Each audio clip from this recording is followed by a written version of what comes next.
Hebreus 3, 7 e 11. Ao ouvir a voz do Espírito Santo, não devemos resistir à conversão. Ao cair em si, ele começa a perceber que precisa voltar e se humilhar e pedir perdão. O filho pródigo não procrastinou, não houve adiantamento. Ele não apenas desejou voltar à casa do Pai, como ele voltou. O texto de Hebreus é muito claro quanto ao tempo para arrepender-se. O Senhor Jesus disse que o Espírito Santo seria o agente de convencimento do pecado, da justiça e do juízo. João 16, 8. Entretanto, no texto aos Hebreus, o escritor declara, como diz o Espírito Santo: se ouvirdes hoje sua voz, não endureçais os vossos corações. Esse texto dá a entender que o próprio Espírito Santo, agente do convencimento, aconselha que não haja endurecimento de corações. Sendo assim, é possível imaginar que, caso quisesse, o filho pródigo poderia resistir ao chamar despeito de todo o sofrimento e consequência, mas ele não quis resistir, não teve vergonha ao cair em si sobre o seu erro e voltou. Muitas pessoas esperam que o próprio Deus faça tudo. Não, somos marionete, somos pessoas criadas à semelhança de Deus, livre para escolher o bem e o mal. O princípio de Deuteronômio 30, 15 e 19 cabe muito bem aqui. Na referência de Deuteronômio, vemos que Deus não impõe, ele chama para viver bem, em paz e em segurança, desfrutando da sua presença. Para isso, nos dá condições, colocando diante de nós a vida e a morte, a bênção e a maldição. Mas nos aconselha a escolher a vida e não a morte.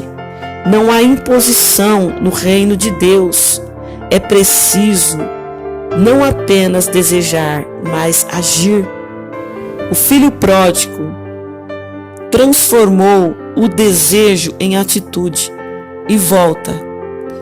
E mesmo estando ainda longe, o seu pai ouviu, porque o esperava. É com certeza o ponto mais emocionante da parábola. O jovem já não era mais o mesmo.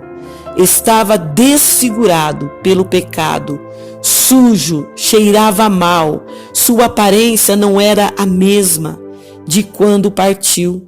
Era muito possível que as pessoas e até o próprio pai o confundisse com um mendigo. Mas não foi o que aconteceu. Estando ainda longe, o seu pai o viu. Não apenas isso, cheio de compaixão, correu para seu filho e o abraçou e beijou, como diz em Lucas 15, 20.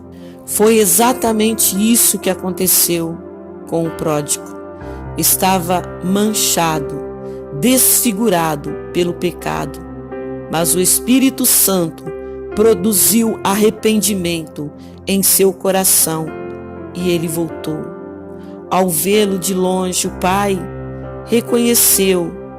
O olhar do pai não foi direcionado ao pecado que o desfigurava, mas o seu coração arrependido, movido de profunda compaixão, o pai foi ao seu encontro e o abraçou e beijou, dando a ele aceitação, carinho e amor.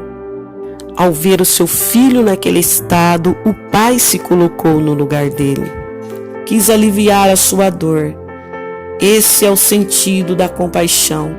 Jesus Cristo com frequência manifesta esse sentimento.